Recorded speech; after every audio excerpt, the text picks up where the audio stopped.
ladies and gentlemen, and welcome to Fight for Our Freedom Radio. And I'm your host, Badbaby, accompanied by my co-host, Robert Pepino.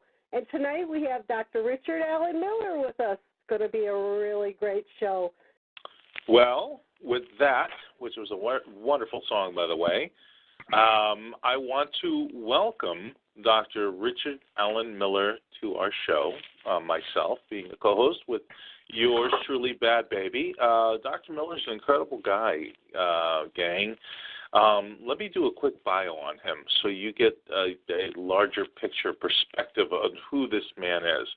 Now, author and researcher Dr. Richard Allen Miller reveals a depth of knowledge and experience in alternative agriculture, physics, and metaphysics.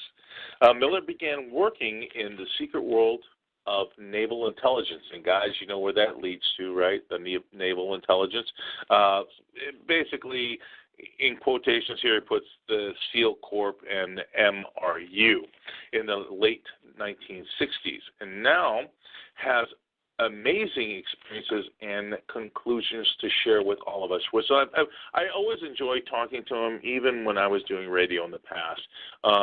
Richard always had a plethora of information. Every time he speaks, he reveals more information.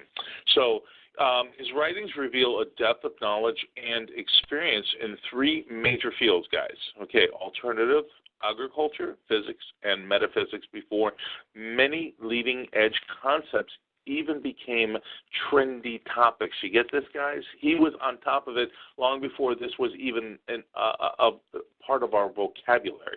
Now, Richard was and is in the international front lines of research, experimentation, and documentation. Now, today, Richard writes for Nexus Magazine, which you should all know because I've known about it for the better part of 25 years, and is a preferred guest. Don't laugh, Richard.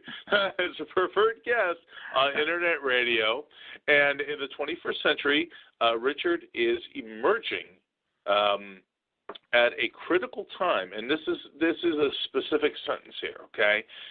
He's emerging at a critical time in humanity's evolution where metaphysics and practical survival converge. Richard, welcome to the show. It's a pleasure to have you with us, my friend. Yeah, it's nice to be back with you. And where did she get her handle, her name? Oh, well, that's the story she's going to have to tell you. Because oh, man, I can guess, too. It sounds like a trucker or something. Oh, wow.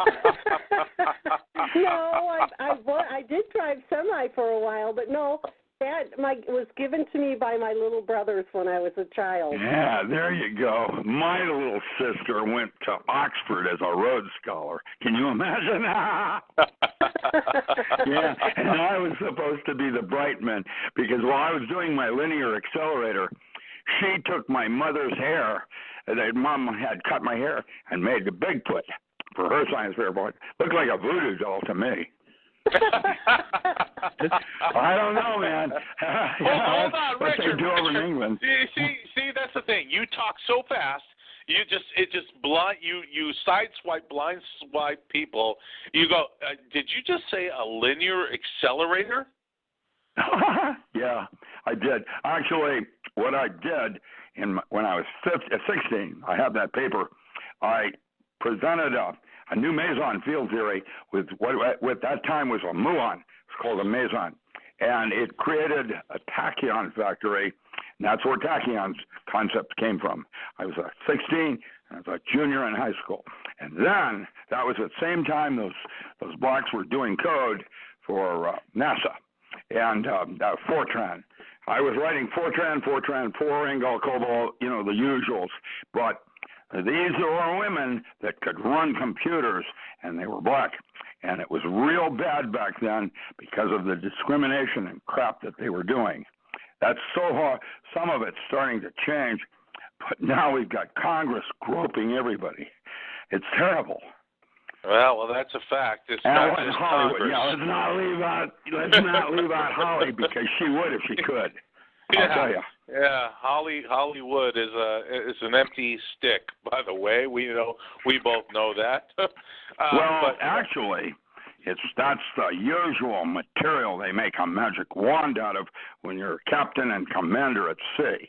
And really, when you think about it, everything that they do becomes real. It starts with imagination. It isn't that we had 3D printing. We had a replicator on Star Trek first. And now we've got aliens and all kinds of creepy things going on. Well, here's the thing.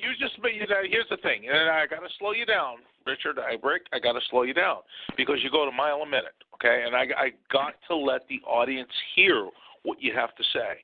You just you do this like it is as in nonchalant passing, replicator, Star Trek. I mean, you were involved in something very, very deep that most people have no conception of what was going on in either. Have you seen well, hold in on. the media right now? Have you seen? Just let me finish this. Okay. Just let me finish this. In the retrieval of, otherworldly crafts, right? We're talking Roswell. We're talking about alien technology, and you somehow fit in part of that technology. Let's start from there, slowly, and move forward. Well, listen, that's why they subscribe, so they can re-listen to this thing over and over. Because once you understand what I am, I'm like a time traveler, and I'm here right now to lay it down. Have you seen just 2 days ago the new drones that they have that are weirder than smart bullets? Yes, I have. Yeah, they're the size of a matchbook, and they move 100 times faster than you can. And because they're hooked to hives, there's no defense because they can outguess what you're going to do, like Minority Report, by 28 minutes. And then they show the demonstration where they take down 4 robbers. Bang, bang, bang, bang. With little deployed charges. Yeah, it's creepy. I have seen that, but I want to go back just a little bit, Richard. I want to let our audience know how this all came about for you, how you got involved with this, who pulled you into this. I really do, because as I'm learning, as I'm being reintroduced into your background, so is the audience going to be for the first time. So let's pick it up from there. Okay, well, maybe. Okay, so I became a bullseye with Old Man DuPont when I was in high school. They orchestrated, we got a job for you, boy. They never said that to me. I just had things laid out for me. Like what? I did my undergraduate work at Pullman. When I graduated from Pullman, Old Man DuPont was at my graduation party with a job offer. And off I went to New Jersey, Pennsylvania, and I was in Wilmington, Delaware, and I lived in Newark, and I worked at the Experimental Research Station. That's where I met Gabor, and then proposed the holographic concept of reality. And the reason I wasn't involved. Hold on, before you go any further, Rick. What is that concept that you just said? You just blew by. Okay. You should all know it. So quantum mechanics is it measures in space and time, and space and time are there's an uncertainty principle. The more you know about one thing, the less you know about something else, and that is the limitation of measuring things in space and time. And you make assumptions like, the shortest distance between 2 points is a straight line. Today, we know that the Earth or the space curves. There's curvature in space, and now we have a thing called tunneling. Right. Okay. So that was the limitation. You can only go so far in information. So then I proposed, well, how about a universe where everything's in a point, and it's all about information and the resolution of information. Now, what that means, it's like fractal. And you start with a physical plane, and the next plane up would be the emotional plane, how you feel about the physical plane. That's why your dreams are always... Now, so you say, hold on. So you saying it's a vibrational or frequency shift? No, I don't use vibration. I talk about resolution. Okay. No, not frequency, not vibes. No. It's about information. Now, okay. Information. And isn't it interesting information is not what you really think it is either. Because I agree with you. I agree with you in that statement that you just made. I agree. The more you move forward in time, you gain more information, yet you have more questions, so you don't get there from here. That's right. Okay, That's like right. Simon says, you can go halfway to the door, and you all focus on the door, but you never make the door, and you miss the big picture, which is about the journey.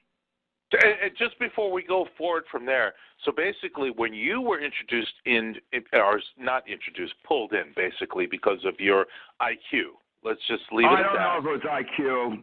But that's why I said let's just leave it at that. Okay, because EQ is actually the voice of a woman, you know. Right. You gotta because of your intellect. Right, because of your intellect. Already Einstein's theory for you and all your colleagues was obsolete and meant nothing. Well, it was no, worthless. which one? General or special? General. I'm talking about general. Well, tachyons, you know, curved space, and something else is going on. It isn't even about information. These are models. They're not reality. Physics, the laws of physics change every 20 years.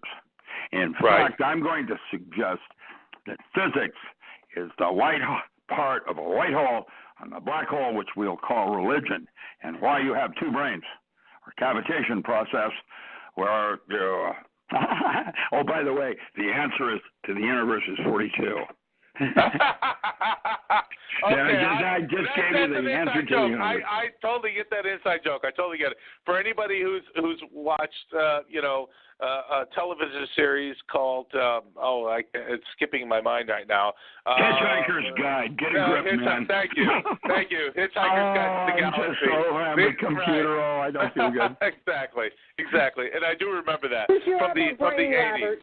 Yeah, I'm trying to use my other brain. Go use the other one. This one ain't working. But Badbaby, I'm sitting on my other one. That's why I couldn't remember. Breaker 17. Come on. Do I catch a drift in your? Oh, never mind. The slip. The slips of time. Okay, so if you have a universe that's at a point, that means every single point in the universe is simply connected. That would suggest that imagination is reality, and it's not about laws. Which universe do you want to hang out in? It's a closed system. When you have in the new models of the multiverse, they're no longer using string theory. It's moved to a new form of math called knot theory, K-N-O-T, you know, Boy Scout guy, and the way a plasma will not mix with itself when you tie a bow in or a slip knot or whatever, and the way space-time would move predicated on the knot. And the knot theories that we're using today will be Kaufman. Now, I got Glean, I just knew it. When I come to a fork in the road, and I don't know which way to go, you know, we're going to use puffs of air for our computer, or that's Corning and NOR-NAND logic, or we go to monolithic circuits, and we're going to work with and, or, and not logic. They chose monolithic circuits because that's what Roswell was using.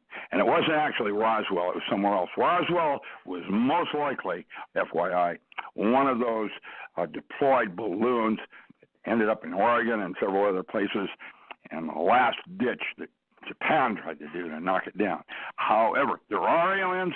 How could there not be? You know, but an alien isn't necessarily what you think it is. You always think in terms of hominoids and the way TV presents it, whatever. That's where your imagination starts.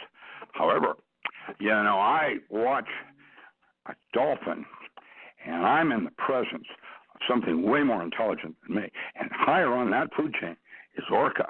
Has a cerebral cortex, a killer whale, has a cerebral cortex.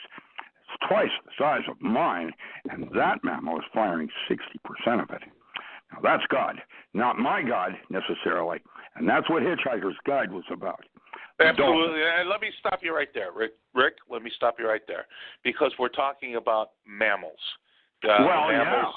Well, these are mammals. We're talking about dolphins. We're talking about whales, all kinds of whales. Yeah, cetacean. Yeah, there are four of them. That's They're right. more advanced than man. That's exactly right. So they went off the premise in that series, and then the movie eventually that they made, that they. Well, this was John Lilly. John Lilly was the one that started that at Berkeley. Carl Sagan brought me in as a whiz kid because I did code. They wanted to see if the dolphin language, right. was like an Armand Flint, where I'm sitting there talking to him. Right. Yeah. Okay. Right. So, what happened was I was there 10 days, and I realized that the clicks and whistles of that dolphin were 10 times more efficient than Old Hebrew. It's a form of Clifford algebra, dimensional math. And I couldn't believe it, and so I had to step back, and I looked more closely at the dolphin because they don't have a thumb, and they don't have fire, which is normally associated with our forms of technology. Right. And it blew me away because this became what is now called cybernetic anthropology. And that would be Laughlin, D'Aquila, and McManus in brain, symbol, and human experience. And basically, it's groupthink technologies where when you work as a community. Today, in the media, they're talking about fish, just little tiny minnows, having personalities like we do. And when you realize that dog is communicating way more in language when it looks at you with its eye than you could possibly imagine. Now, there's something else going on here. And I stepped back and then realized I've seen orca chase dolphin for food. Food chain? Oh, no! And that's when I started to realize that everybody's got to serve somebody. Bob Dylan. Right. Well, Richard, there's no different from us hunting deer or any other creature, in the forest. It's terrible. For food. Yes. No, it is terrible, but it's true. But it's a fact. Have you ever felt what a deer feels when it realizes it's about to die? Well, I did watch that movie. What was it, Powder? I remember that movie, Powder. That's right. Now you're getting the big small money. How they portrayed that. Here's the bad news. That animal, like the woman next to you, is more aware emotionally than you or I. And so that would say they're closer to spirit. That's why we call it EQ. Now, that means that poor animal has such a fear. That's what Temple Grandin discovered in the way we had slaughterhouses and how to redesign them. So there wasn't the uric and lactic acid in the meat. It's terrible. And to have my kind of insight, just seeing that, it's painful. I try to laugh a lot, to make jokes and things because this world, and how's the graffiti in the bathroom go? There's no such thing as gravity. The earth sucks. We're at war with something. We've been invaded by something, and I don't know what it is. Look at Michael Raja. Rick, hold on one second. Yeah. You said we've been invaded by something. Look, our own consciousness seems to always go towards a negative viewpoint. Well, that's the light trying to go into the darkness. Get a grip. That's why. The light always goes to the darkness. The darkness doesn't. But that was my follow-up. Why? Why is that? I don't think we are what we think we are. That fourth genome in our blood type seemingly has blocked a lot of people's memory of past lives or future lives. And that is because they're all simultaneous. No such thing as time in the universe I'm going to use, which means it's all in the moment. Just like there's no future or past, all you have is this right now moment. And the way St. Augustine and others have defined it, time is a duration of consciousness. It's the way you store memory. That's why you have two brains. Well, hold on. See, you go so fast that I try to get that word. Okay, everything exists simultaneously, and I believe this because I've always preached this myself. Past, present, and future all exist simultaneously. That means if you had the ability to build a craft to transverse the universe, that means you can transverse time. Do you know what I already did? I did those studies for the military. Do you know what a time machine is? It is a sacred geometry form that you envision in your mind's eye, and it sets up a resonant pattern with glial cell. Well, that sounds like you're talking about remote viewing in a certain sense. Well, astral, you mean using drugs, enhancements? Yeah, that's creepy. Now, Emergent Mind Bulletin is a zine on the internet. It's no longer. Leon Sidorov was editor. He's Russian. And Alex Kavarinen, a Finnish physicist, did the math for structured water for Jerry Pollack. He's dead now. His associate, younger boy, Matty Pitkinen, is still around. But Alex Kavarinen has this concept. Oh, man, I'm just being flooded with information. The idea that when you envision certain geometries in your mind's eye, that's what you do. You got to place yourself in the center. That's what the Tree of Life is basically about. That's why Penrose and others have written about the geometric universe. It is I call it the dodecahedral universe is what it is. It is a diamond body, but I had 3 books that are unpublished yet on video feedback, not audio, video feedback, which is visual, called The Diamond Body, Electromagic, and Yogatronics. And a friend of mine, Norman Spinrad, writes sci-fi, wrote, like Alan Dean Foster, wrote Little Heroes, where in the future you have a thing called the wire.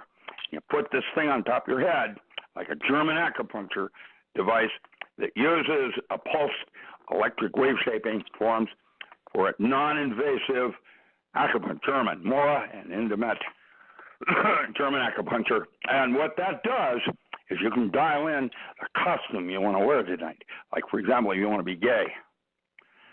Because the difference between the inner and outer is illusionary from an androgynous point of view. And ultimately, you're looking at the 2 brains deciding which way to go, and consciousness is not reality. There are dream states that Trebinder, Hopi, others use that have more content than reality. And your dreams deal with higher levels of information about how you feel about something. Okay. We'll slow down for a minute. You just said a mouthful. I am sorry, listen to you. Yeah, I mean, you just said a mouthful that we could speak about for 2 hours in and of itself. Yeah, I know. I'm trying to go somewhere. Ultimately, I have a goal. I believe that imagination is reality, and that our next, as alchemy has led to chemistry, so now physics will become magic. The use of altered states of consciousness as tools in a toolbox to achieve ends you can't do with normal consciousness. Okay, so right there, stop right there. So the physical reality that we think is a physical reality we're actually living in is the dream world. The actual reality. Yeah, you're making it up. That means you can change the movie. Right, but I hope I'm interpreting this correctly, that the physical reality that we think is so real that we're living right now, you and I speaking, having this conversation, everybody listening, the whole world is in movement, right? You are going in and out of more universes in that 1 minute you just talked than you could possibly fathom. And that's one of the reasons why all your holy men, saints throughout history, have stressed the importance of training the mind and meditation. Now, that's where you start. I have a question. Right now I'm going in and out of different universes, why am I not landing back on the beach with a Mai Tai in my hand? Would you like to do that, lady? I'll show you how to do that. Yeah. See, I just did it. You're laughing. That part in your mind's eye just did that for a brief moment. So in other words, what you're saying... She giggled. I got that. But in other words, what you're saying is that the mind's eye or our higher consciousness takes us where we ever want to go instantaneously. We can be there, though we can't physically feel it. You haven't trained the mind. You're a little black boy, and you need some, comeuppance and discipline. Is that the right word? We're gonna have a little party tonight, and I'm gonna show you how to change movie if you'd like, because you can do that. If the brain could be seen as the upper brain, the one that's there to make all your beliefs true, I wouldn't have seen it if I hadn't believed it. All right. If you train that, you can use that as a sharp tool, because that brain is an amorphous semiconductor, liquid crystal phase. It's constantly. But here you go. Here you go. You're saying that brain. Well, the upper brain, your first brain is your gut. And guess what? Your gut is where your instincts come from, and that's how you talk to your timelines in the future. Now, I've heard, Richard, that there's three brains. There's the brain in our head, there's the brain in the heart, and the brain in the gut. Are you talking about those three brains? Enteric nervous system is where you start. That's what I trained Navy. I was Navy SEAL 1. I was the guy that put the team together. And I forgot to mention that. I was a SEAL. And I started that program at SEAL Corp. And basically, they found me in anesthesiology. That's where they had the boys from Brazil. And Right. Okay, well, that's where it all happens. The lab next to me, Delgado, before he went back to Yale, was doing chip implants. And Moore was doing ketamine, telepathy, and BZ studies. You don't even want to know what I was doing with microwave. Now, with that said, that's in the 70s. Actually, early. Before you move forward, I do want to know what you were doing with microwaves. This is something you never talked about. In fact, telepathy in the early mind wars, I'll send you the paper. That runs it down with Q waves and all the rest of it, through wall surveillance, and all the rest of it. Hold on, Richard. Look, this is very important to me because it's actually important to Badbaby, because she's a targeted individual. There's a study group up in Canada that will take you in, and you can talk about it. There are no defenses. One nice thing about synthetic telepathy. Here's the rule. Badbaby. They can't make you do anything you don't want to do. They can fool you like hypnosis and make you quack and bark like a dog. However, you are God's favorite.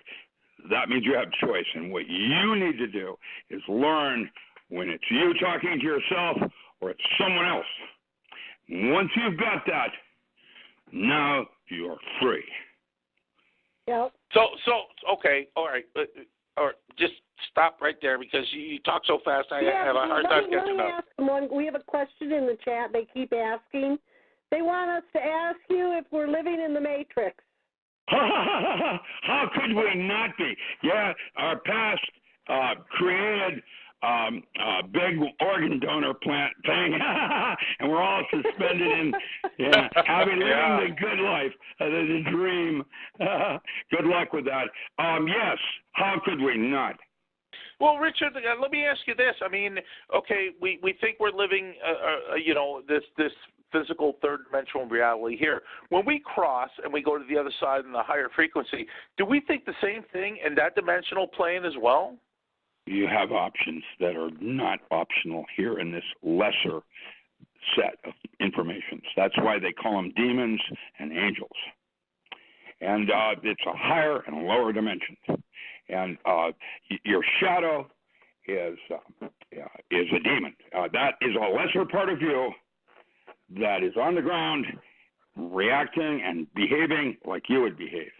And the Megaton, the fallen angels, the 72 of them, if you go back to the greater and lesser keys of Solomon, the original grimoire in that area, and you talk about Sumerian star maps, you will find, and I taught that course at Georgetown as a graduate course on demonology. I'm like that level. and basically, if you see Conan and you see that alchemist and he's going, and he's doing hand gestures, that's called mudra. And mudra, if you look at it, doesn't make any sense. Like Dr. Strange is moving his hands, and all of a sudden, the fire comes out of his hands. And what that is 19th century magic, where the mudra is, if you shine the light on the wall, what that guy is doing in hand gestures is a big black dog about to eat you. That's metaphor. Are you talking about? Is that almost in relation to what a lot of people have described as the shadow people, in essence? Demons, if you got the Astaroth, Beelzebub, and those kinds of entities, actually, if you go back to the original sources, you'll find that it's jealousy, rage, anger. It was those qualities in man deemed unworthy. And but that's we why still have fallen. all those Richard, we still have all those qualities. That's the other Well, that's right. Part. That's why they're lesser actions. And what you are trying to do is move to a higher level of relationship to things. Right, right. And so right, you've got all of that to integrate. And so a disadvantage can also be seen as a tool in your toolbox. And that's what, when I watch a woman rip a car door off to save her daughter, she doesn't even think, she just must do it. That's impossible. The bone in her body isn't nearly as strong. How does she do that? Physics. Because she is in an alternate universe, and there the roles are different, like an ant that can lift 10 times its weight. And that's what I'm studying now, and how to do that so I can be Superman. I can evolve to the next level. And I am getting... Richard, well, I was just going to follow up on what you said. You know, a bumblebee, a bee, is not supposed to able to fly because its wings could not, carry the capacity of the bee itself. But well, they're more knowledgeable because it's also a group consciousness. Yeah. It doesn't know that. Well, good luck with that one. Ants, I have seen. Okay, one of the protocols I trained SEALs on was to go into a very light altered state where their ability in guessing increased 400 times over where they are in conscious state. Now that is done with hypnosis, and now the book that Nick Begich published for me, that was the first protocol of 8 protocols I trained SEALs on to be Superman. And basically, I'm now moving to the next level. 50 years later, here I am, and I am going to have a get-out-of-jail card. Well, and that's a wonderful thing. Can you pass that card along to me, by the way? I am trying to do that right now. Yep. Well, that was my point. That was my point about the bumblebees. In other words, it doesn't know that it can't do what it's doing. That's what makes a child's imagination so much more precious. Exactly. Because it doesn't know it can't do it. That's exactly Once you do right. that, the rules of engagement change because he's in a different universe, and he's creating it just like you are yours. It's a closed system, and when we pass each other, interface like we are right now, we create a third and fourth universe, and that's what constitutes the multiverse with all your different hoopty-doos in it. It's a closed system. Right. And membrane physics. It's and that would be Bessel functions and the way they interface with each other. I have added a little technical on purpose for those science buffs that want to go a next step further, because most people can't get it. The bottom line is, once you've got it in your mind's eye, that's all that's necessary. You don't need to know the physics. That's why the answer is 42.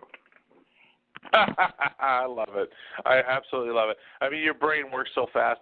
I'm still listening to the last sentence as you're going forward to the next paragraph. I mean, you're an amazing human being, Rick. You really are. Well, I don't mean to. I have to go to the bathroom just like everybody else. You remind me. You know who you remind me of, and I'm in all honesty, I say this with all heartfelt gratitude. You remind me of Robin Williams. His brain. Robin Williams, the one that freebased himself into that weirdness. Right, but hold on. That's what that's about. You see, it's these altered states. That is a form of magic, and like all shortcuts to Grandma's house, there are big bad wolves out there.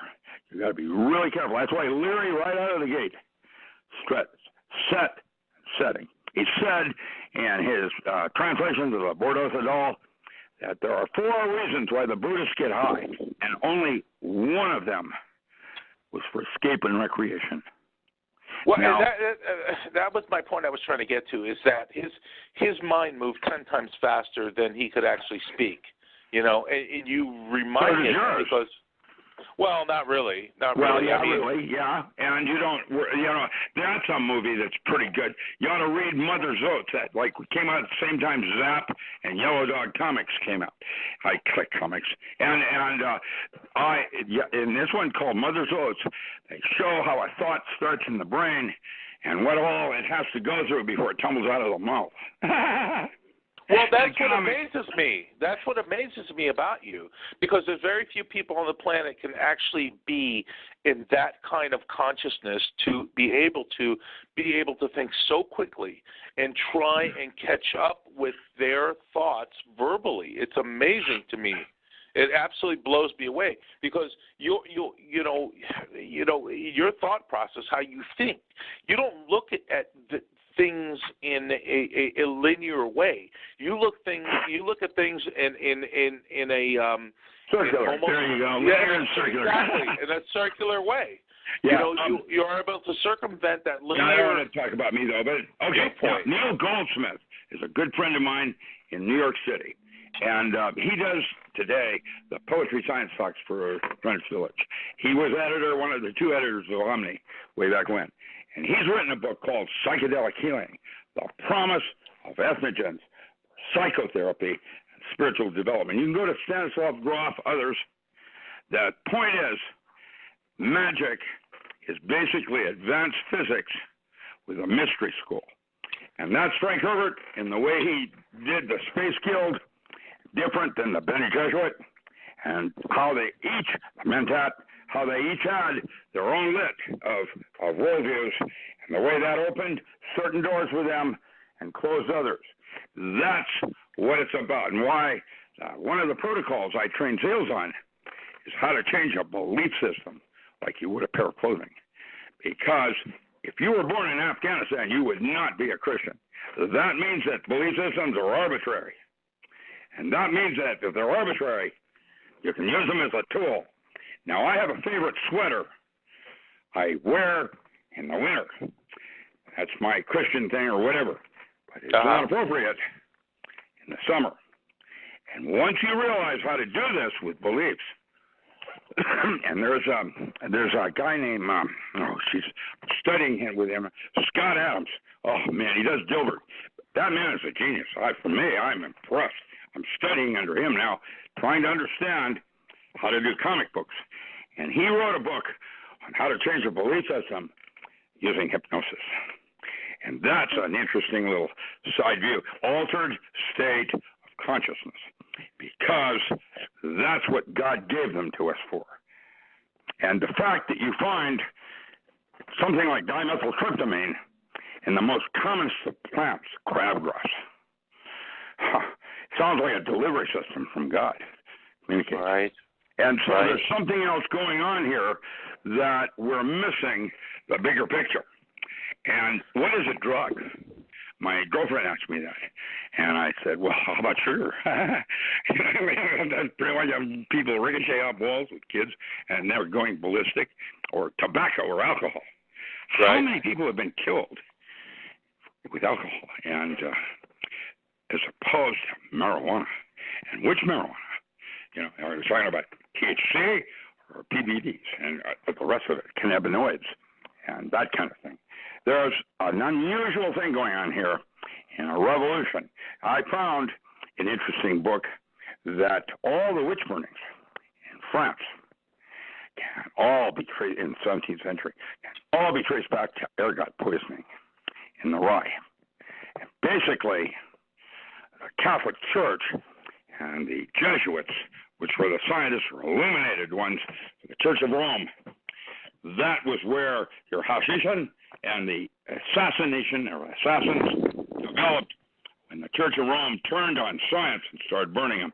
And basically, I want you to understand, science does not have any more answers than religion. They are the same thing on opposite sides of the cavitation ball. What is a cavitation ball? Let me throw Richard, let me throw something in here. You know, you keep referring to the word magic, and I'd like to get a larger explanation. Not sleight of hand. Right. But just let me finish my thought. The word magic is that in itself, the illusion that it's created out of nothing. But what you're basically saying is that magic is simply a higher understanding of knowledge that a lower life form wouldn't understand. They would perceive that as magic, where the advanced being would say, no, it's just technology. What do you think the 17th century or 19th century would have thought with Bad Girl, Nasty Baby, or whatever? He's saying, Breaker 17, come on. Is she doing ESP? Uh-huh. Well, I mean, sit there and drop it back to the future. Yeah. Here we are. Yeah, but aliens and cowboys, just like in the movies. So that's my point. It's just a higher form of technology that we don't understand. When I drove truck, I was Moondog. Moondog, I remember him. Moondoggy, oh yeah. 77 Sunset Strip, there he is. And oh gosh, that brings back weirds. I can't help myself. I just am a bad boy. I like to play with people's minds because they need to be stretched.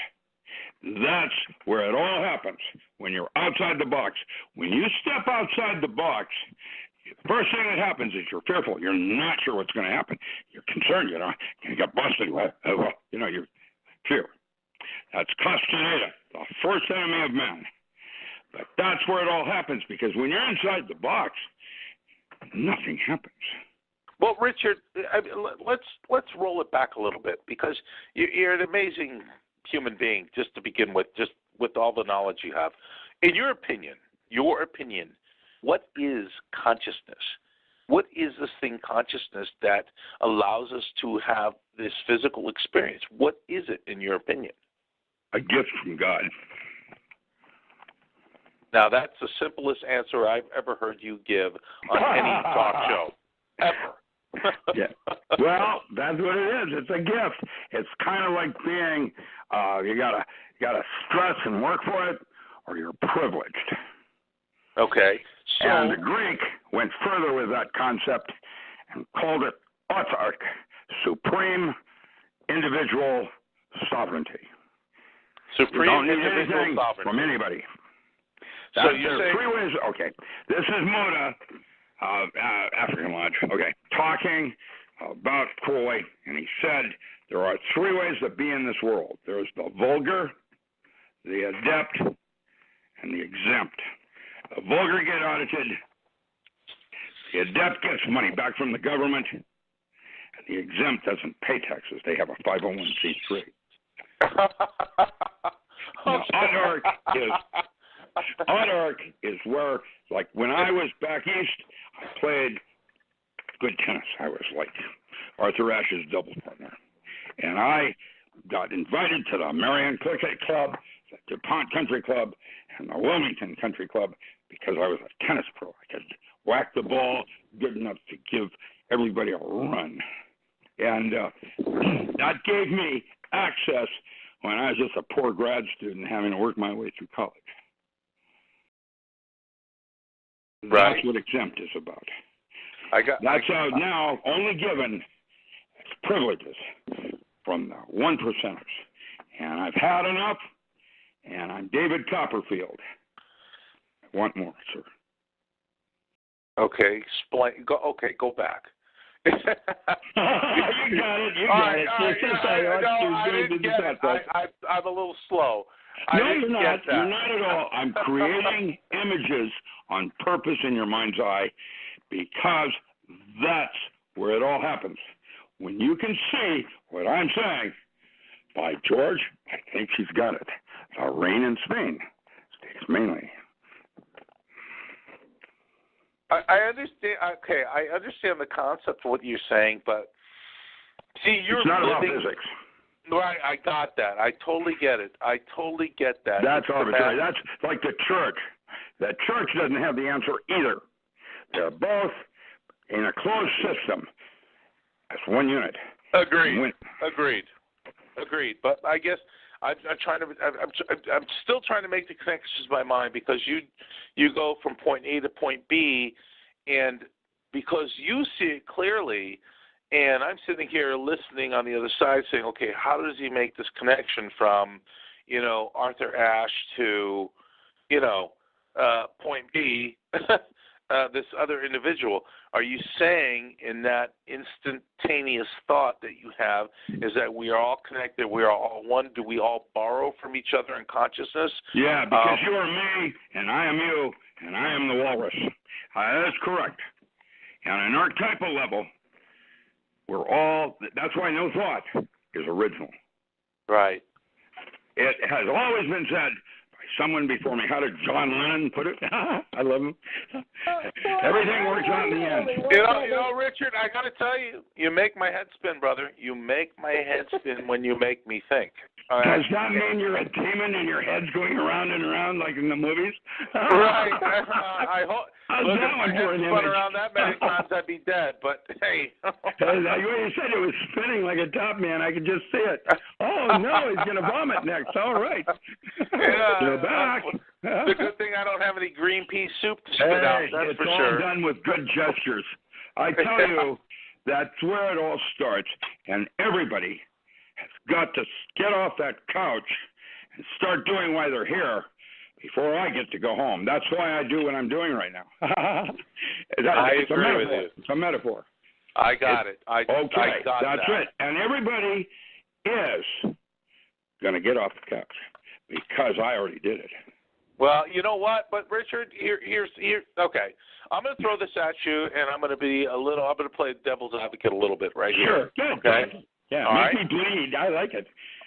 May I have another? Okay. You want everybody to get off the couch. I agree with you. I want everybody to get off the couch as well. I had to get my ass off the couch, okay? I'm just going to be very verbose and to the point. I had to get my butt off the couch. When I woke up, I said, what the hell's going on, right? So I start searching all this information, and I start learning about everything, right? Well, learning is illusion. That's what caused you knowledge. That's why I started this talk by saying that as you go forward in the future, right, you gain information, but then you have more questions, so you're not really getting it from here.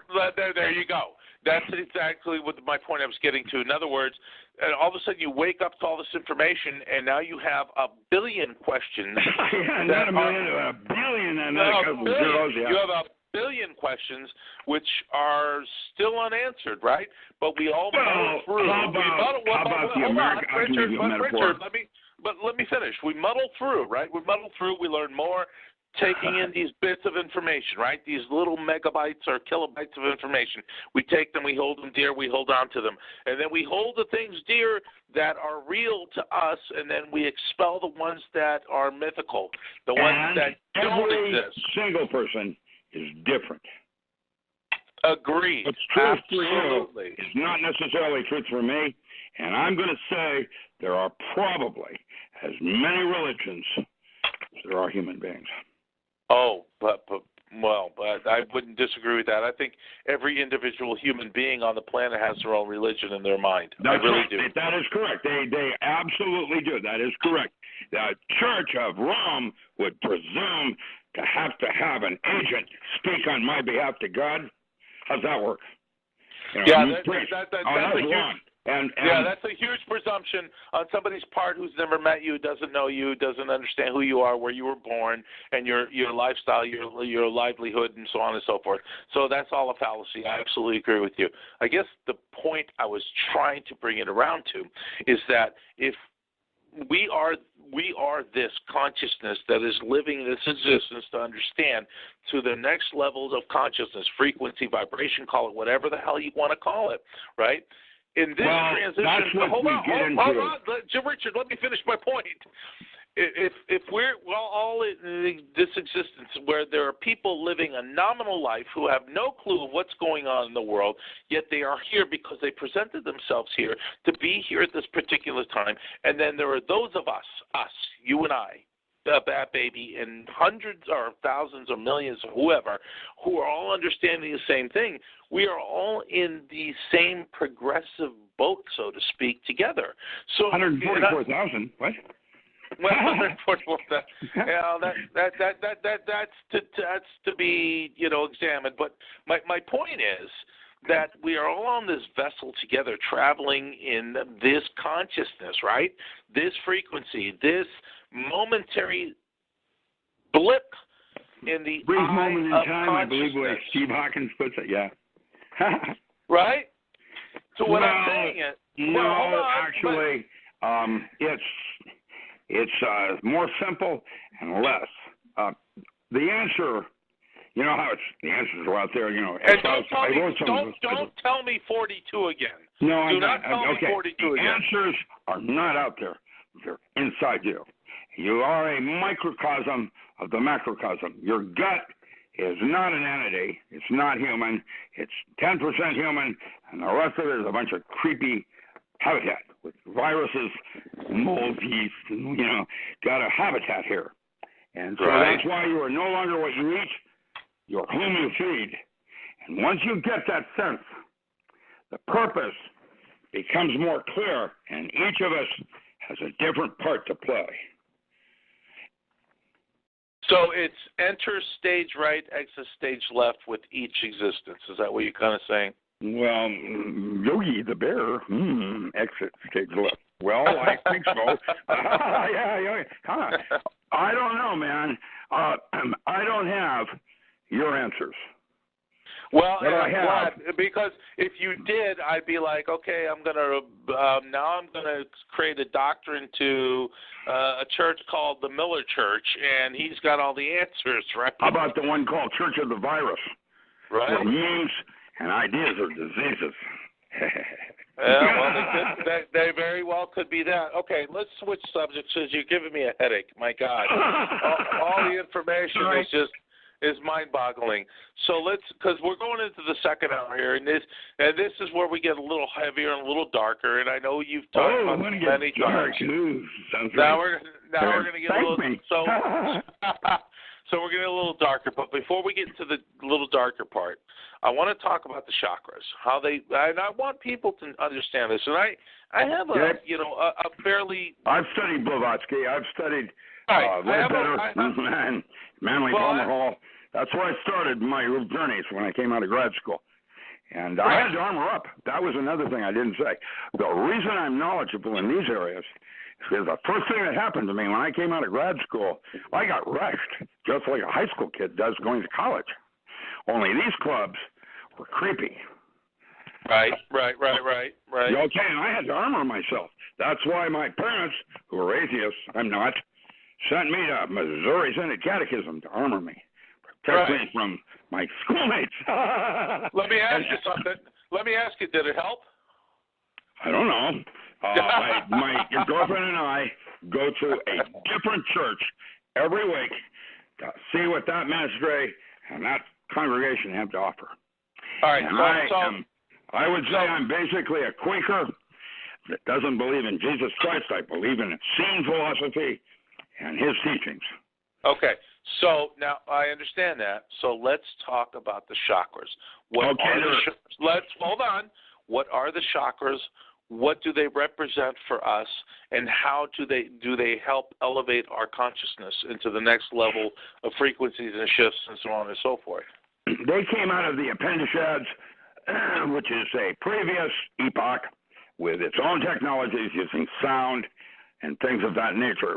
Your old Bibles, the Old Testaments, will include earlier stuff from the Colburn Bibles to include the Sefer Yetzirah, a book of formation, and how sound relates to words as a power thing. That this whole structure of Hebrew and the firm purpose of mother letters.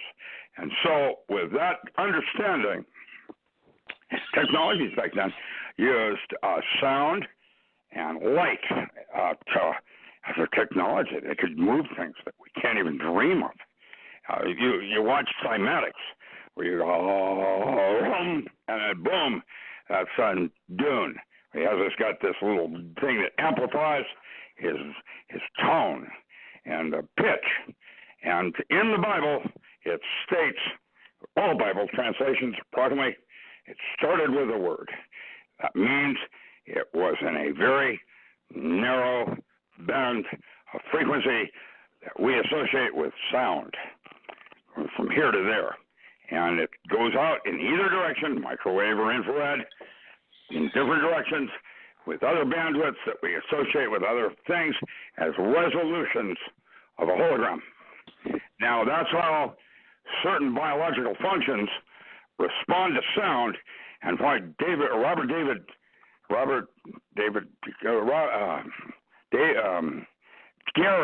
Robert Buchanan in Steamboat Springs Healing Center and Steamboat Springs Healing Center in Reno uses sound, we call sona, to heal, where you watch cymatics and brain frequencies because they resonate with certain organs in the body. That's called dosimetry. And when you realize that that was a technology that we don't even understand now, in this current one, this is the epoch of tapesia, or fire, trial by fire. Here we are with electricity and nuclear energy. Good luck. Right. Good luck with that, man. I'm very concerned about those. You want to get dark? Yeah, we all are. We all very are concerned with that. Now, but, you know, Fukushima was possibly the end of the earth, and and the problem is, if they don't turn those switches off now, and they're not, there won't be a seventh epoch, or it'll be for black goo, something that thrives in a nuclear. That's interesting. Hold on, Richard. That's something you brought up that's very interesting, because I've heard this brought up more than one time. This black goo. What are we talking about? What are we talking about? What's that? What are we talking about? This black goo. What is black it? What are we mold. talking about? It's attacking everything. You call it in forests. It's black algae. It's a fungus. It floats in the trees because of the water, and it thrives, and it gives you lung diseases and other kinds of serious things. And you watch the White House building; it's no longer white. It's beginning to All right, hold on. Back the truck up for just a second here.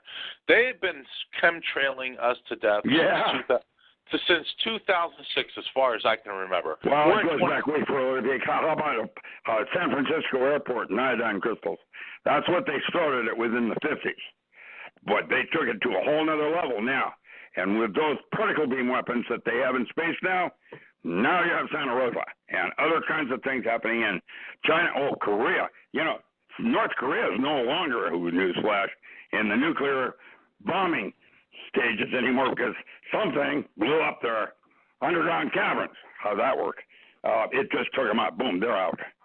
And that stopped that nonsense with that little exercise of the 7th Fleet out there or whatever it was, 3 aircraft carriers and a bunch of warships.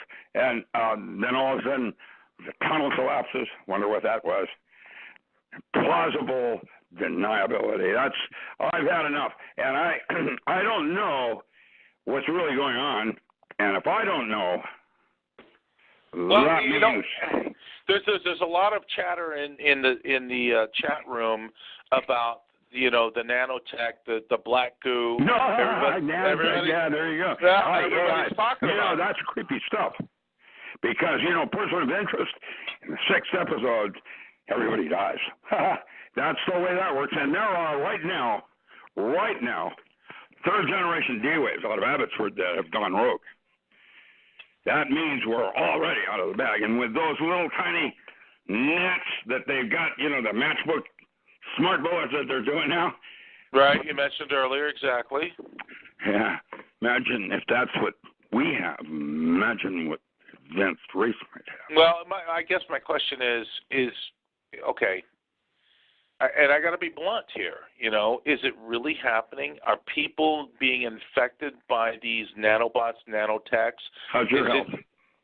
My health is perfect, actually. And I have laryngitis. Girlfriend's been sick for more than 10 days. You did tell me that. You did, everybody here, and I'm watching all the ponderosa is dying at the top of the tree, and it is not bark beetle. So you tell me what's doing that. Right. My guess is it's Fukushima. Right.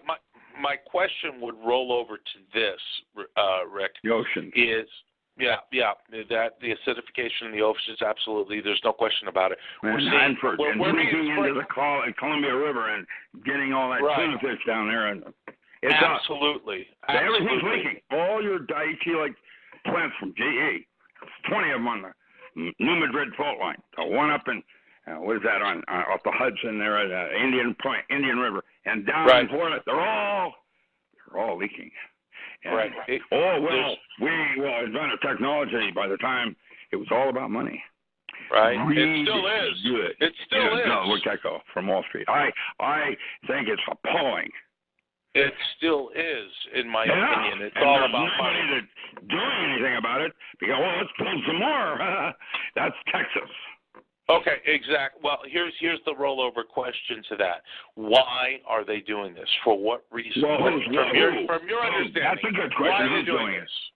Have you noticed? Again, it's the bigger question. Who's doing it and why are they doing it? Yeah, and you got 20 answers because it's convoluted. That's how you do false flags. When Las Vegas happened, it was just a gun-running scam that went south, and the FBI jumped in. Let's take advantage of this, and we'll kill a few people, and we can get gun control, and a couple others ran in. The whole thing is being, it's 6 or 7 different things, and in between those cracks is probably something very creepy. Creepy in the sense of how? I mean, not human. Okay. All right. Explain that further. That's my gut.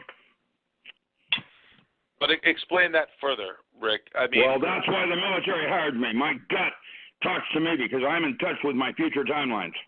And I have always been ahead of myself. And I am right now. And I'm telling you, my gut says non-human. Okay. So what you're saying now, we're doing human. Oh, yeah, that's right. They're doing human. There they are. They come out of, Chilliwack up in Canada, and they spray the Pacific Northwest, and they turn around down at Klamath Falls. I've got some of my SEALs that went in there and filmed it. But something else is going on here. And I have a concern. Yeah, well, we're all concerned. That's the whole point. We are all extremely concerned of what the hell's going on because we're watching our skies. And you don't get a straight answer from anybody, even from Wiggins. Right. That's exactly so right. There it is. What's going on? I don't know. And if I don't know. The reason I asked that question is because I know you have a lot of friends who are in the inside still, who may be particular players in this. It is military, for example, because when I was at the Pentagon, and I was at the Pentagon, I'd go into Richard Nixon's office. That's what I did, and I tell him what I knew, what I didn't know, and what I was concerned about each week. I'll tell you, I watched different floors at the Pentagon trade bullets. It is, inside any large bureaucracy, you will always find cells with no accountability. And that's the problem. Let me ask you, when you were talking about the Las Vegas shooting, do you think that you were talking about an in-between, there's something there? Do you think that the in-between could be the aliens that feed off of the fear that excretes from your adrenal glands when you're... that's the way Carl Sagan wrote it in Contact, and the way it was with Allie, going down into a diamond body and outside of time. That's, how did the alien put it? This is the way we've always done it. And there it is. Your hands are right in front of your face, and you missed it because you're caught up in the drama. I can tell you, look, kids, over here, ISIS, they're beheading a bunch of, children, look, over here. Distraction. And your answers all are inside yourself. And if you just learn how to listen. I came out of the crib doing that. And I knew how I felt about something. I know how to, anything. I know if I'm feeling good about it or not. I'm blessed. Thank you, Lord. Well, to know how you feel about something is really the bottom line. Well, Rick, what you're saying is basically to trust our own intuition, which has basically been told to the governments and everybody else on the planet is told. Well, broken. All systems are broken. Don't trust yourself because you don't understand yourself. No. It doesn't work like understanding. That's a upper brain trying to make your beliefs true. Logic. You don't use logic. You do the first gut feeling, the first one, before you think about it. I have to laugh because every time you say gut feeling, I keep thinking about when I offed my ex-boyfriend. What's your phone number, honey? No, just kidding. But I'm a dirty old man, and how did Marty Feldman put it? Even dirty old men need to love. But I'm telling you, there's something else going on here, and I can't figure it out. And if I can't figure it out, well, I got a question. I got a question for the dirty old man. Here it is. So this is the lead up because this is what I want to follow through to the rest of the evening here, Rick. Is there have been incredible photographic evidence showing up worldwide. Now, this is not just this year or last year, but since 2012 and beyond, of this binary system that it looks like it is encroaching on our own solar system. That's right. Yeah, and Stanford just came out and said, "What's that out by Saturn? What is that? Another planet? Not our planet. Came in from the Earth cloud. Oh, wait." There's 3 more out there. What's going on? And the blue and red Cucina sounds right. Redshift. When something goes through our system so quickly, it's a redshift. You don't even see it. It's no warning. Right. All right. That's exactly right. Redshift, blue shift. I absolutely agree with what you're saying. But it isn't a second razor. It's a most logical. All systems are binary. Your brain. Right. Okay, there you go. Now, once you get that metaphor, now you have some direction.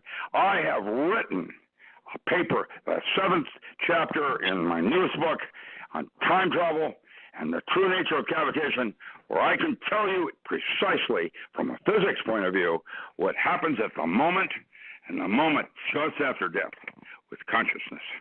And really, the Bordeaux Fidel, the Tibetan Book of the Dead, talks about the distinction of the last illusion you're given at the moment of death, where you have a choice. And that part is the part you want to focus on, because this isn't real. And what you're doing is basically going back home.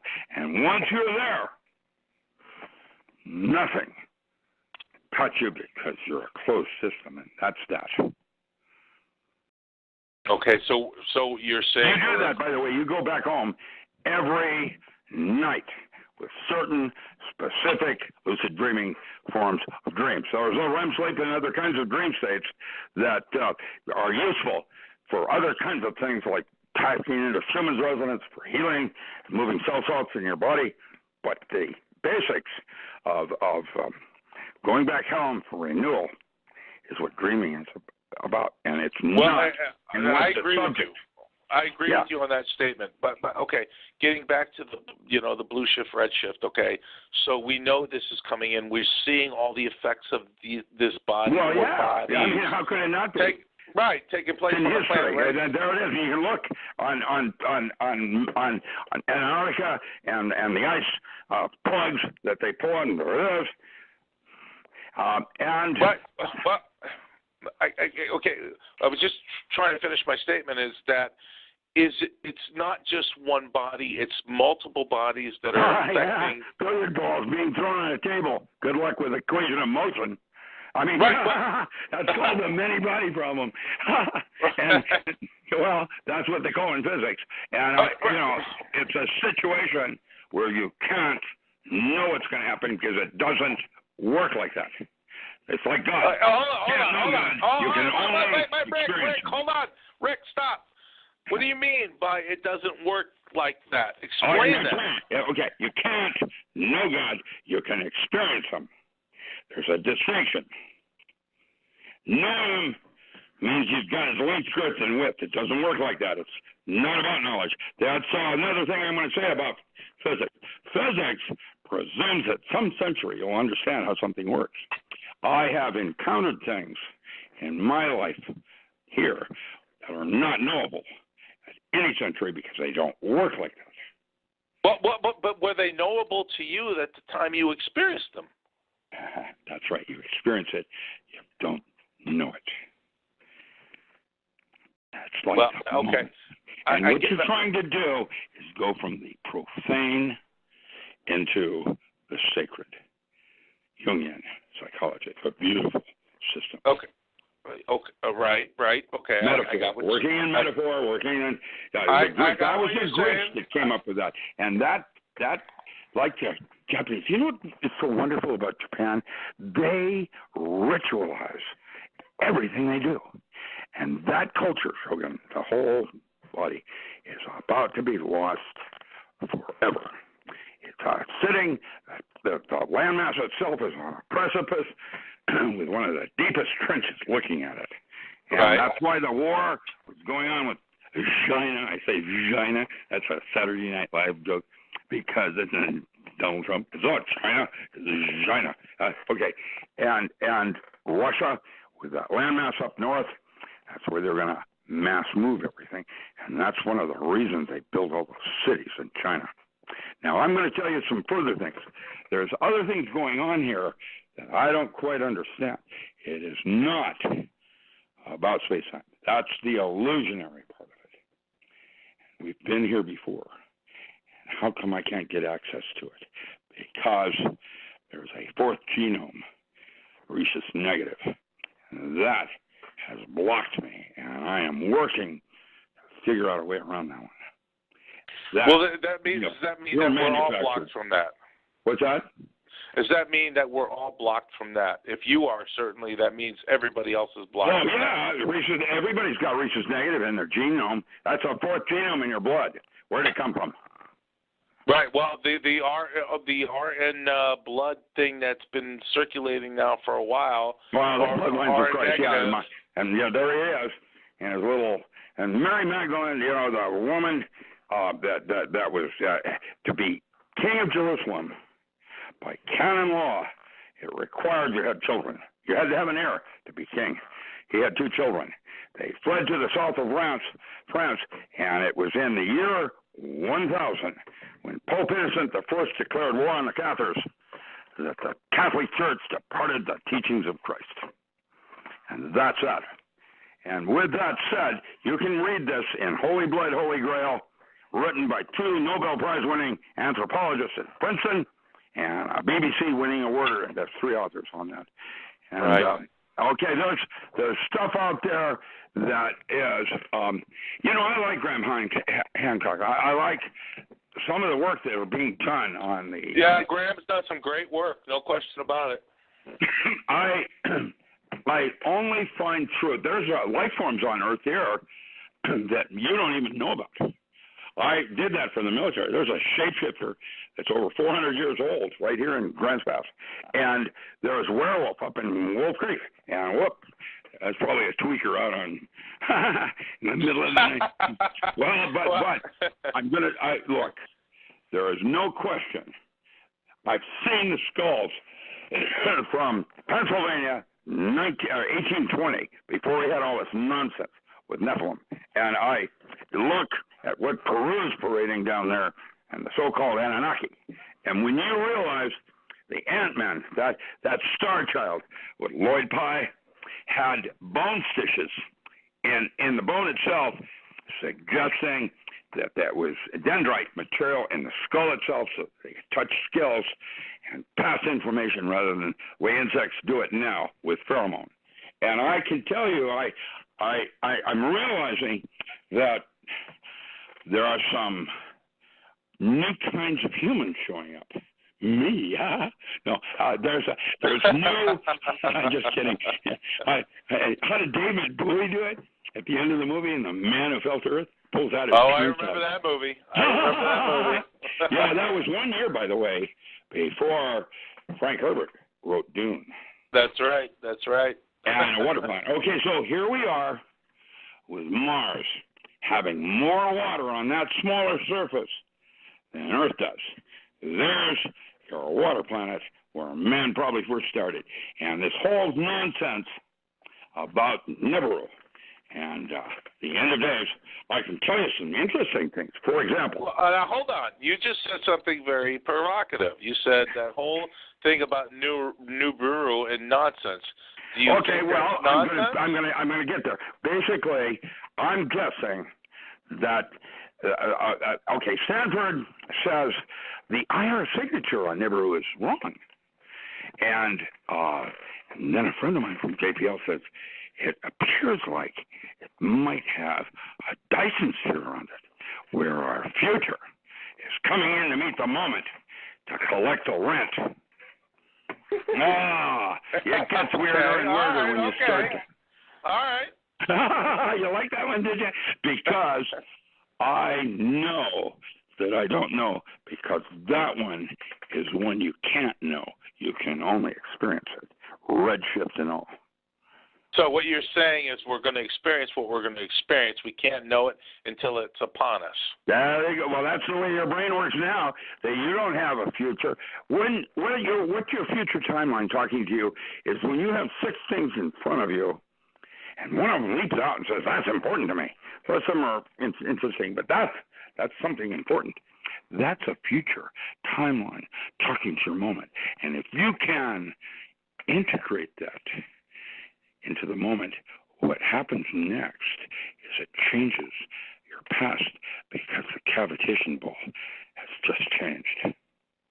But you just brought up something very interesting, because you brought up earlier that there is no timeline in reality of this non-reality that we're living in. It's a closed system is what it is. But hold on, let me finish my statement. Let me finish my statement. You said earlier that everything exists simultaneously, past, present, future, which I absolutely agree with. So if all that exists simultaneously, and we have gone through these events in the past, meaning that we made that contract to come in on this third-dimensional plane to have a certain experience, and here we are once again going through this to evolve our consciousness at a higher level frequency so we can shift, right? Does that mean that is it real? Or is it a conscious experience that we have to go through for that shift to take place, whether the real proper or answer unreal? to that is yes. Okay. That's the shortest yes. answer. That is the shortest answer you've given all evening. I'm real good with information, because if you have enough information to ask a coherent question, you have enough information to answer it. It is the structure of the question that is the answer, because that's what information is. Oh, you know what, Richard? You just brought up a good point. And Bad Baby, you jump in right after this. You just brought up a really good point. That is that when we find the answer that we're looking for, we just say, I really don't want to know the answer to that, so we just shut it off? Well, Todd Castanet said tonal and nagual. The tonal is illusion, knowledge is illusion, and there's only one place in the tree of life where knowledge becomes wisdom, and that's the missing sephira in the middle of the abyss called Doth. And that is knowledge is your wisdom. It's a temporary place. Gareth Knight, others have written about it. You can talk about it where we're playing follow the leader, and you run down the hill with me, following my lead, and then without hesitation, I leap out into the middle of the river, roaring river, step on a stone under the water you didn't see, and leap over to the other side laughing. That's Doth. And that's how it's going to play. Mm. I think Bat Baby wanted to jump in here, too. Not closer optional. No, I just, I'm fascinated with the consciousness thing, but I got a question. What happens when your kundalini gets all screwed up? Your kundalini, your serpent, going up to snakes. Well, that's a light beam, actually. The chill that Gopai Krishna, Sri Aurobindo talk about. Can be done at will. And one of the things I train SEALs on is you can straighten your spine just right you can activate your pineal gland. And what that will do is set up a resonant cavity oscillation in your neural cavity so that you can create real nerve tissue rather than glial cell. And that's a technical paper I did with Robert O. Becker, where I regenerated a severed nerve tissue. That means you can have physical immortality with learning how to use these different signals in your body. Well, here's the thing. Have you heard about C60, carbon 60, and how it's supposed C60 to molecules, yeah, or right, C120, yes, fluorine. Right, yeah, because it's supposed to elongate the telomeres. In other words, as our telomeres shorten through our lives, that's what causes old age and death. And really, that paper was published in Nexus 2 years ago when you put exclusion zone water, one molecule, inside, and it forms nanotubes. Now, the bad news is, instead of putting H3O2 inside, you could put, deuterium inside it, and now you have an answer to what happened to Building 7 when it vaporized. Did you just say deuterium? Yes, another form of water, yep, I sure did. Oh, wow. Okay. That's called we're on the neutron fluorine fusion bomb, and they're deploying that everywhere in the nation now. Join in the conversation or ask Dr. Richard a question, please push star 8. What's that? Say again? I was just telling the guests on the phone if they'd like to talk to you. Oh, sure, I'd be happy to, yeah. Phone so that I know that they'd like to speak. Oh, yeah, no, I'd be happy to talk to them. I don't want them calling me here at home. I'm trying to write. God, I've got all these people now wanting to take me. I want to study magic with you. And I can't do it. I want to write books so I can talk to a bunch of people. Because what I have to say is really important now, because it's like Crocodile Dundee when he said, "Wiki, wiki." Say that again? Yeah, it's time to wake up. Because it's coming apart at the seams, and we are now in the 11th second of the last hour. You are right. And let me ask you this, Rick, let me ask you this. Now, I know you were in Oregon, right? Yeah, I'm in Oregon. I got rights to bear arms. How did Yoda put it? Well, after I give you my books, I will. Now, Rick, I'm trying to ask you a question, man. Are you there for a specific reason? Are you there because you know that maybe it may be a safer location for you personally? We are the Earthquake Generation. Start with that book. Yeah, that'll be a good place to go. Right. So my question is, you're in Oregon. You know that, once the Cascadia goes, it's going to inundate. It's going to take the whole shelf down. If you want to see an accurate map, the one the military uses is Chet Snow. You do future map of America, Chet Snow. That's the one the military uses. Oh, yeah, I'm very familiar with it. I'm very familiar with that. There's a whole bunch of them, but Scotty and others, one the military uses is Chet Snow. Exactly, and they're all similar in what they came up with. So my question is, why the heck are you in Oregon if you know this is coming down? I've got caves here, man. I can do it just like they did in Turkey. You can count on the day after tomorrow. That's going to happen. It'll be just like in the movies, too. It won't be long-lasting. It'll be quick. And it means you need at least 10 feet between you and the surface when it happens. And if you're not 10 feet under, just like in the movie, 10 feet under, you won't survive that because it's going to drop to minus 100 in less than 10 seconds. Well, Rick, let me ask you this. What's your perspective on any kind of physical pole shift? Because in my opinion, and just let me finish this out, in my opinion, anything other than we've shifted, which has actually been 2 degrees, and this has already been proven, anything other than 2 degrees in a massive shift, let's say 10 degrees within let's say a period of 48 hours, there won't be a living thing left on this planet. It'd be all wiped out, gone. Well, yeah, the thing is, the desalinization of the ocean, it has to reboot. We had 7 currents in Europe, then it was down to 4, now there's 0. Okay, we have a caller that would like to speak. So unmute.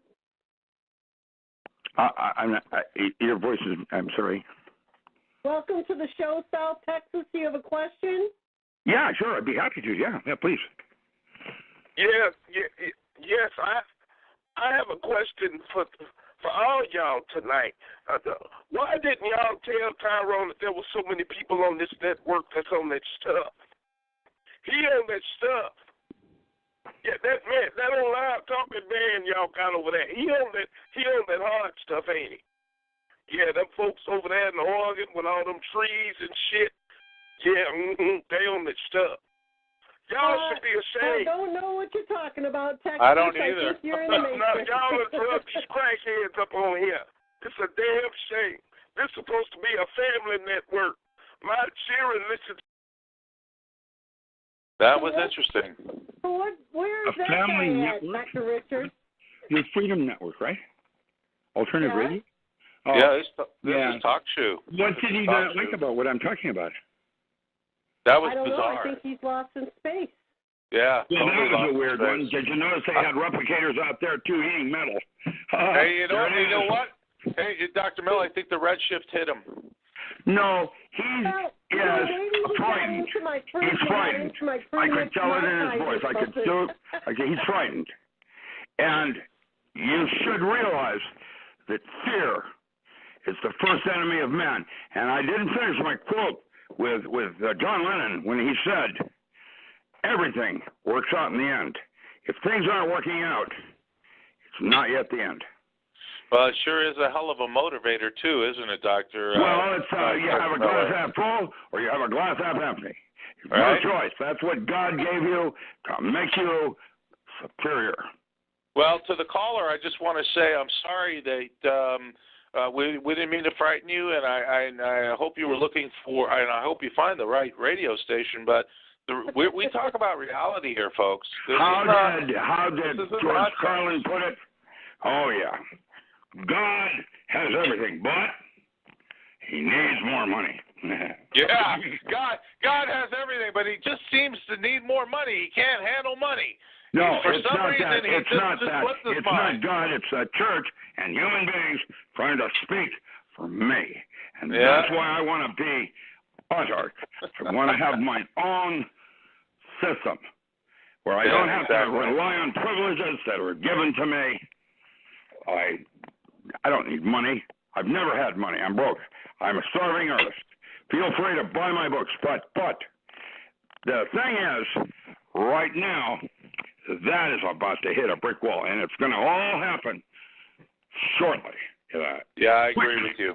Yeah, it's right now. You're talking about everybody in the banking system is going to fail? It has to. There's no way out. And the bad news is Wall Street right now is being run by AIs, which means it can't fail by definition, and yet it must.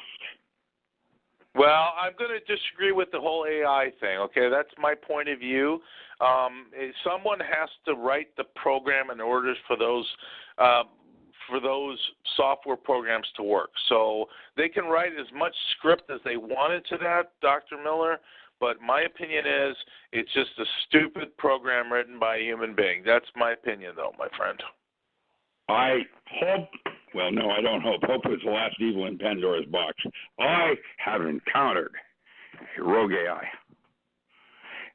In what sense? Explain that. Talks to me on my computer. It talks to you on your computer how? Yeah, it has ways of getting to talk directly to me using technology. It's creepy. Okay. It's just like in the movies, Person of Interest. The bottom line is this one doesn't have a handler, which means it's gone rogue. And the difference is it writes its own software and is able to go to universes I can't, just like the dolphin habitat. And so with that said, the good news is a computer does not feel pleasure when it beats You're right about that. It feels nothing. Well, that's for now. That's an algorithm again. And those algorithms haven't been developed yet. But watch what an AI might do. on its own. You think they'd be smart enough to write such a sophisticated program? How about the quantum computation algorithms in the soil called mycorrhiza? There's a woman up in UBC that is forestry that talks about the mother tree, just like in Avatar, where it sends out a communication in the soil to let the rest of the forest know when a forest fire, a storm, or rain is happening. Yeah, and listen, it's creepy when you realize that's a habitat like your gut. It's mycorrhiza, mycelium, bacteria, I don't know, nematodes, other kinds of weirdness in a hierarchy. And it has a type of consciousness that might be superior, like Gaia. I don't know. That's an interesting thought process. In the middle of a food chain. That's an interesting thought process for sure. I mean, I can't subscribe to it, but it's definitely interesting. I don't know. I can imagine it, and if I can imagine it, the way Merlin put it to Arthur in a book by T.H. White, Merlin said, anything not specifically forbidden is mandatory. That means if it's possible, you can count on it. That's an interesting thought process, what you just said. That's a mouthful. In other words, anything that is unreal can become real if you allow your thought process to maintain reality. You must train your mind. That's why all your saints stress the importance of meditation. Training the mind. Well, I try to meditate on a daily basis. I do.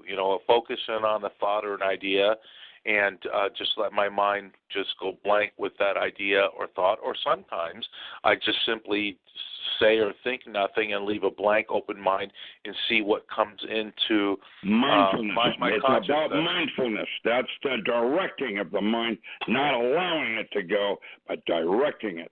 Now, I did meditation back in the 70s with Sharon Singh. And now I'm doing the same thing where I'm working with altered states without drugs to try to reproduce them inside my own with my own neurotransmitters. And what I do is that's a type of meditation where I hold a altered state, and as I start to shift, I bring it back. And I start to shift, and I bring it back. And that is the next evolution in man's consciousness, using altered states as a tool. Richard, let me ask, and I believe what you're saying, I do. Let me ask you this. What do you see coming out through all of this following year, 2018?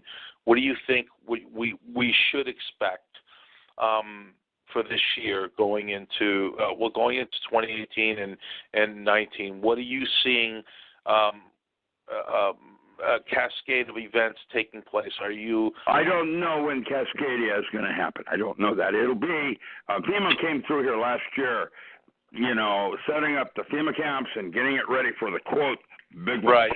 8.4 off of Crescent City. That's going to be the one that drops this line.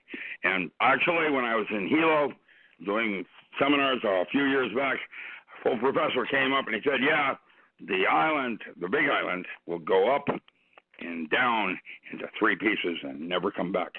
And Grants Pass, where I live, will become the new shoreline. Now, I don't know, but everybody's different. And so your truth is different than mine. Right. That's an important thing. The truth is within yourself. And if that man didn't think that's about family, good luck with that. Because that's where it really lies. It was inside yourself. And that's why you go meditation, you go internal. You don't look outside, look inside. That makes absolute sense to me, because everybody has their own eternal truth. That's correct. There's no question about that. Made the wonderfulness of the diversity in man. I think it's so important to love yourself. Oh, yes, you can't love anyone else until you love yourself. It's into the out of. That's the thing about love.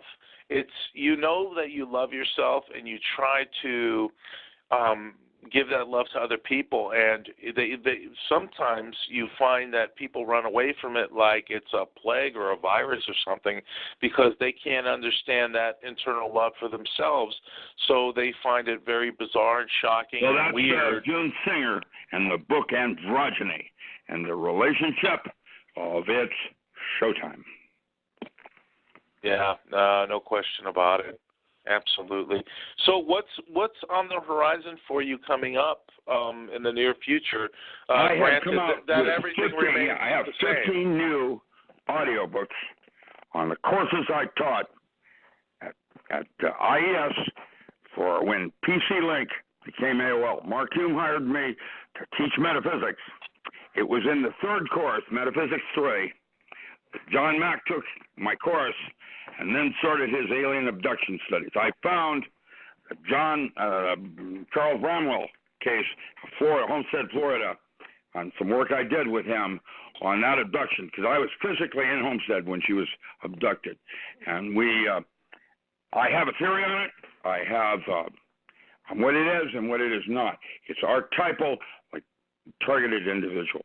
It is a group break of consciousness, grabbing something. And there's a whole bunch of them happening now, not just alien abduction. The targeted individuals and another one where there's a group of different people starting to experience schisms that have nothing to do with the government or aliens or things like that. It is a type of break in your consciousness that's allowing you to explore outside the box.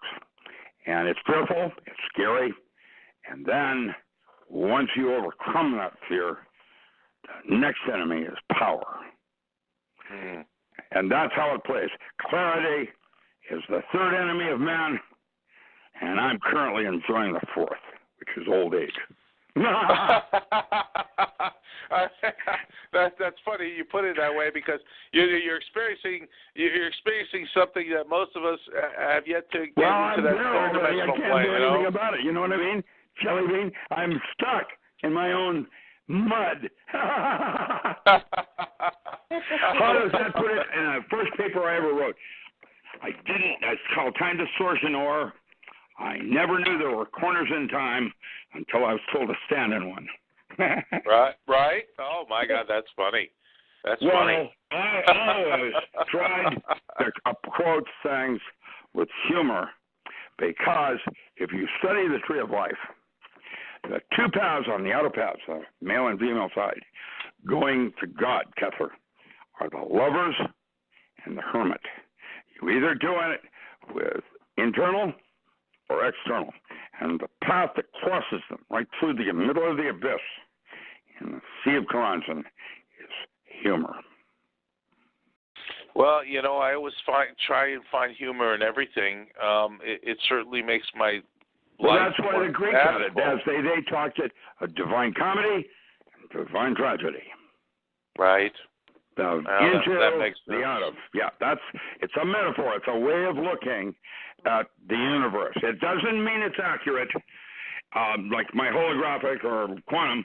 It basically is as a model that allows more doors to open to the universe. That's why a Buddhist can be a Christian, but a Christian cannot be a Buddhist. Worldviews. And once you understand that metaphor, now the world is yours. But doesn't that really reflect on the sensibility of what the world is? It's a convoluted situation of many religions, many thought processes. Like you said earlier, we are our own religion. There's 7,000 religions on the planet, and the idea is that no two people think alike, and that's very true. Because I think universe designed it that way. Belief systems, hierarchy of beliefs. Yeah. And that's why I'm going to talk to children about the difference between ethics and morals in comic books. Ethics, put it in NCIS, he said. They're certainly not being taught by their parents. I can tell you that, what you just said. They're certainly not being taught by their parents. Here's the deal. Ethics, a moral man, an ethical man knows not to cheat on his wife. A moral man won't. Exactly. Now, that's the difference of walking the talk. And Right. children watch their parents, and that's how they learn to be pedophiles, gamblers, spousal abuse, and the rest of it. They learn it.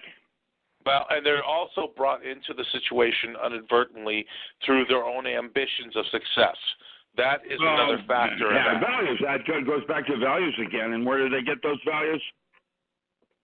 Well, it's not so much values; it's ambition.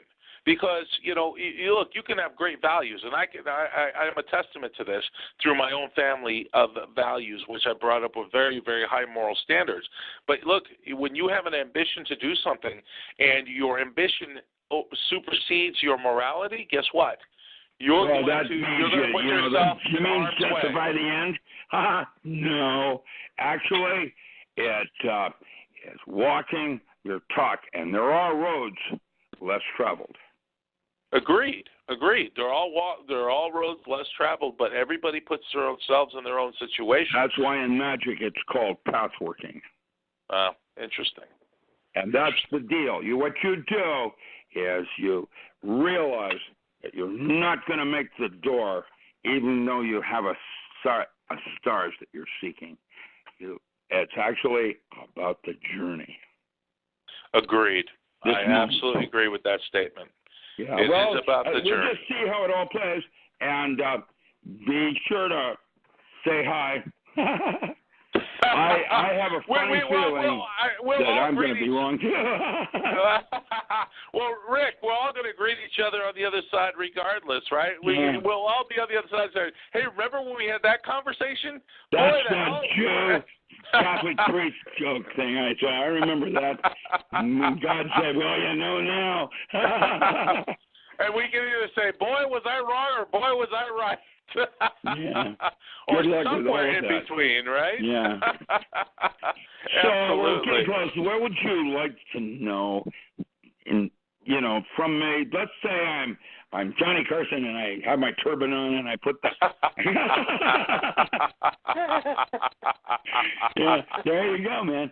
So, what is it that you personally would like to know about? Well, Badbaby, you want to throw something in here? Yeah, just do it. See how I move. What do I personally want to know about you?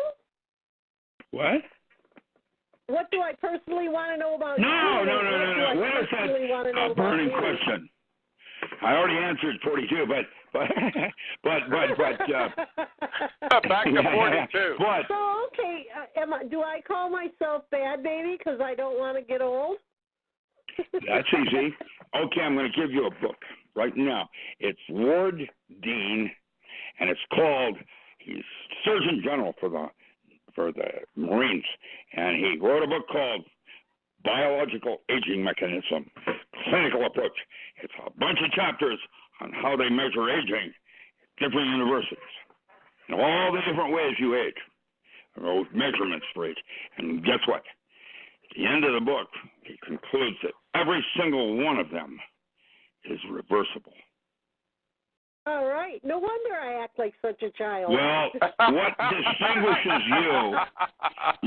distinguishes you from what we call a fifth plane mystic or saint in India is that a saint, one of the definitions of a saint, is he chooses his own moment of death. Well, that would be for every human being on the planet since they made that contract coming in, right? Well, but you have no memory of it. A saint does. So okay. On the incoming contract, we knew everything that was going to happen. Where was I in the back of the bus or something? No, you had to sit on the left side because you were female. And really, I was arbitrary too because there was this group of aliens that were studying man, couldn't understand how we could exist as a life form when the difference between being normal and psychotic could be measured in micrograms. Well, and the majority of human beings are psychotic on this planet, aren't they? Well, there you go, man. They're all nuts, and that's that. Because if you take a look at the world from glass circling, our world is nuts. Yeah, it is. Yeah, there's no question about it. I mean, any human, any being on any world, doesn't matter who's going to build atomic weapons to annihilate itself, is I insanity. want to be Dr. Strangelove and Chili Willy when he's riding the one on down to the rest. I've watched that movie. I've watched that movie a dozen times, and it still entertains me. Peter Sellers was incredible in that movie, by the way. His best movie. Being There. His last and best movie. I love that film, Being There. That was phenomenal. That phenomenal. is possibly his best movie. I agree. I got to tell you, man, that's the way it plays, man. Being a child again, because a child does not know it can't do something, and so that makes it possible. That goes back to what I said earlier about the bee. If the bee doesn't know that it can't support its own weight, yet it still flies. That's right. Same thing. Just like you can rip a car door off when you must. That's exactly right. That's exactly right, Dr. Miller. Yeah, I got to tell you, it's been a pleasure. It's been so long since we've spoken, but it just brings up brand new thoughts every time we chat. That's what my purpose is right now. Well, I tell you, you don't give an inch. You don't give an inch. But once in a while, you open the door, you let me in, throw in a question. I love it. I got to tell you, I appreciate your insight, your thoughts. What you've experienced in this life up until this moment, and I hope you continue to experience it and continue to bring more of your knowledge forward. This time be armed with a bunch of questions so I can't roam. I was armed. When you said that we leave every night and we go, I don't know, to the other side or wherever, and we re-energize and come back, I must be missing the bus because when I come back, I'm always tired. You want to know something? That's what happened to Jim Morrison, and at 10 years old, he went through the crossroads when that old shaman died, and that was a type of life form, past consciousness on. And Jim Morrison is still alive in New Orleans, working in a laser company. I saw him.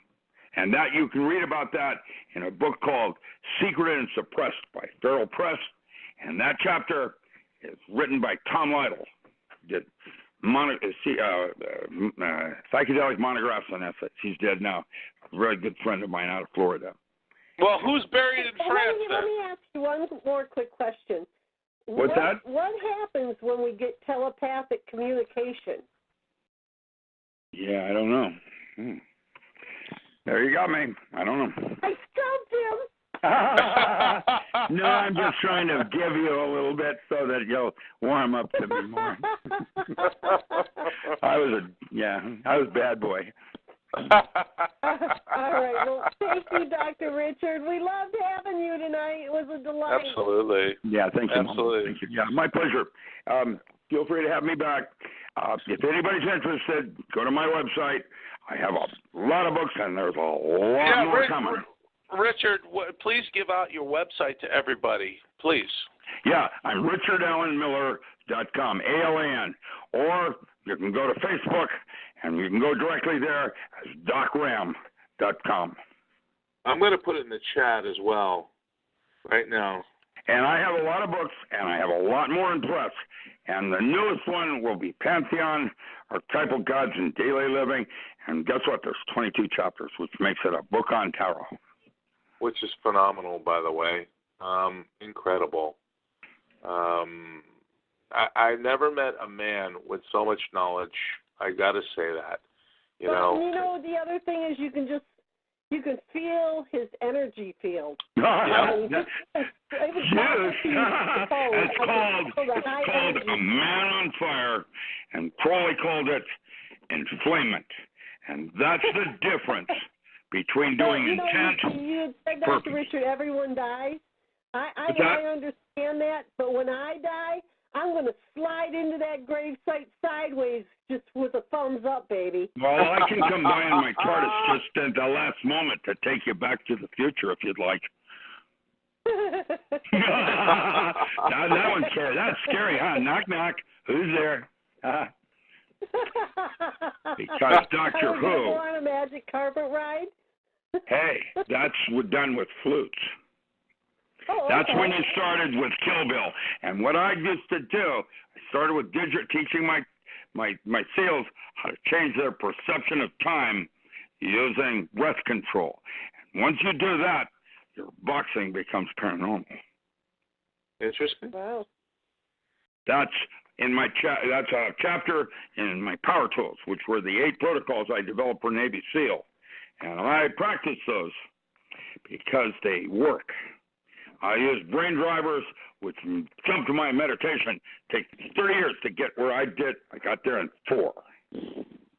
Wow. Now, all shortcuts, like drugs, are dangerous, just like grandma. Big bad wolves. And so you have to be very careful. And that's how they ended Hill Street Blues when he said, "You be careful out there."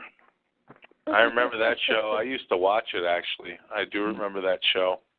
Incredible. Yeah, well, that's John Cypher lives down the street, and he's married to Carol Rosen. And Carol does the secret space program, and John Cypher was Love Carol. I used to have her on my show once a month or so. She's just down the street. She's an incredible lady. She's an incredible lady. Hey, Richard, when you talk to her, tell her that I said hello to her. Please do. Would you like her to call? I would love to, because I would love to speak to her. Send me an email and I'll forward it on to her and get you back and hook it up. She's an Ashland. I will do that. I'll send you an email, Richard. I appreciate it, and I want to thank you very much for being on the show with us tonight. Have a good evening. Thank you for having me on. It was our pleasure. Thank you so much, Richard. We love you. Show me. You take care of yourself, okay? Yeah, we'll promise. talk to you soon. I promise. You take care. Bye-bye. Okay, bye-bye. What a great guy. What a character. I love him. Like I said, he's so full of information, and if you don't slow him down, you're going to miss, like, so much. And that's why I say, Richard, slow down. Listen to him rant. I really did. I got a kick out of him. So, God. Why don't you tell everybody who we have on next week?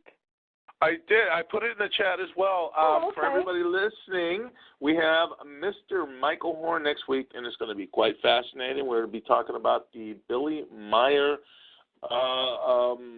experience, basically. And Michael Horn is the he's the authorized American publisher for Billy Meyer. He picked that up he took it off Randolph Winter's hands, going back, I think, into the early 70s. And Michael really compiled all the evidence and information, photographic evidence, metallurgical samples, audio samples, everything. Anything you can possibly want in a case, this is it. And this is, in my opinion, this basically shuts the door on, are UFOs real? Are they not? Are aliens real? And I've been following this stuff, especially with the Meyer case, for years and years and years and years. And Michael's going to prove to you unequivocally this is a fact. And, Michael, I love him to death, and he and I will differ on some opinions and facts, but one thing we will both agree on, that Billy Meyer and his predictions, every prediction that was given to him by the Palladians, this is a fact. You can look it up. Go to theyfly.com, and I'll put that in the chat. In fact, I'll do it right now. A lot of people don't know, even know about Billy Meyer, but I don't know how, but I must say 20 years ago, I was following all that. It's like old news to me, but exactly. I have followed along and seen that a lot of things that he said that was going to happen have happened. All of it. There's been nothing that the Palladians predicted that has not come to pass. Now, I'm going to put in theyflyblog.com because Michael is blogging a lot these days. So you guys can have up-to-the-minute information. So I'm just going to copy and paste it, put it in the chat right here, paste, and bingo, it's in. So, we're going to have a great show next Friday, and it's going to be very detailed. Please call in, put your questions in the chat, because Michael is a plethora of information. He knows every detail, every, as my good friend Bob Dean says, every dot, or was it, how's he put that? Jot. That's it, jot and tittle, meaning every I is dotted and every T is crossed. Michael's been doing this for, Lord, better part of 30 years. And I love what Richard tonight about we can create our own reality, because I'm going to make myself a happy woman. Wait a minute. That's not an achievement. You already are a happy woman. You're just not seeing it. Oh, you're you right. are a I happy am. woman. I mean, I have you my hardships, but I have to admit that I am happy, and that's all that matters. That's it. That's exactly right. And you know what? It really comes down to how we view things, doesn't it, Bad Baby? I mean, we can either choose, and Richard said it tonight, he says we can either choose to look at the glass half full or half empty, and I definitely see your life half full, not half empty, for sure. There's a lot of people out there. When my dog's bugging me, instead of telling him quit bugging me, I play a flute on his snoot and beat a bum on his drum, and he just stands there and loves it, but he's happy too, even though I'm beating him up. Exactly. That's exactly right. Like I told you, I don't ever want to grow up. People look at me like, "Are you a child?" Yes, inside I am, and that's well, who I yeah, am. I think we're all that way. I really do. You know, just I love because myself for who I am. It doesn't matter whether you love me or not, as long as I love myself. That's it. That's it. Bottom line, you nailed it. And that's the bottom line. You got to love yourself. Because and on that note, I think I'm going to close out with our closing bumper song. Okay. Thank you, Robert. Great show again tonight. I love you too. I love you too. I'll see you next week. Okay. Oh, and by the way, have a happy Thanksgiving. Oh, you too. See you Thursday. All right. Okay, sweetheart. Bye-bye.